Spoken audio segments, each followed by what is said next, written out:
نہیں دی۔ رمضان کے آخری عشرہ کی راتوں میں مسجد میں اعتکاف کرتے ہیں، کیا یہ صحیح ہے؟ جی، رسول اللہ صلی اللہ علیہ وسلم کی سنت ہے۔ شرمگاہ کو چھونے سے وضو ٹوٹ جاتا ہے؟ ہاں جی، اگر انسان باتھ روم میں ہے، نہا رہا ہے اور اس کا ہاتھ بغیر کسی آڑ کے، بغیر کسی کپڑے کے ڈائریکٹ شرمگاہوں کو لگ جاتا ہے تو اس سے اس کا وضو ٹوٹ جاتا ہے، واللہ اعلم۔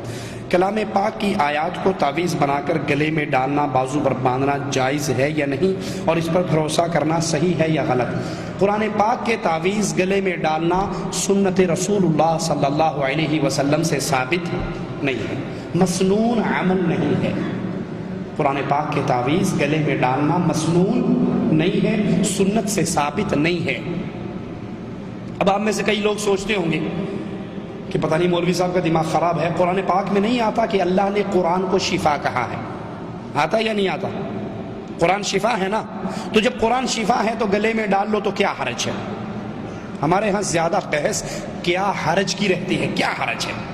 یہ بھی تو دین ہی ہے نا، اللہ کا نام ہی تو ڈالا ہے، فاتحہ ہی تو لکھی ہے۔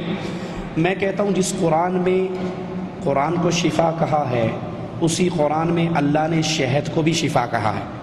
شہد شفا ہے یا نہیں؟ شہد میں اللہ نے شفا رکھی ہے نا، تو 1 کلو شہد کی بوتل لے کے گلے میں رسی باندھ کے گلے میں ڈال لو، اور کوئی پوچھے یہ کیا کر رہے ہو، تو بھائی شفا ہے، قرآن میں آیا شہد میں شفا ہے۔ وہ کہے گا دماغ خراب ہے تمہارا، اس کو کھانے سے شفا ہے، بوتل گلے میں لٹکانے سے شفا نہیں ہے۔ تو ہم کہیں گے بھائی قرآن پڑھنے سے شفا ہے۔ قرآن اگر آپ کے گھر میں جادو ہے، جنات کا اثر ہے، شیطانی معاملات ہیں، سورۃ بقرہ پڑھیے، شیطان بھاگ جائے گا۔ گھر میں آنے جانے کی دعائیں پڑھیے، شیطان بھاگ جائے گا۔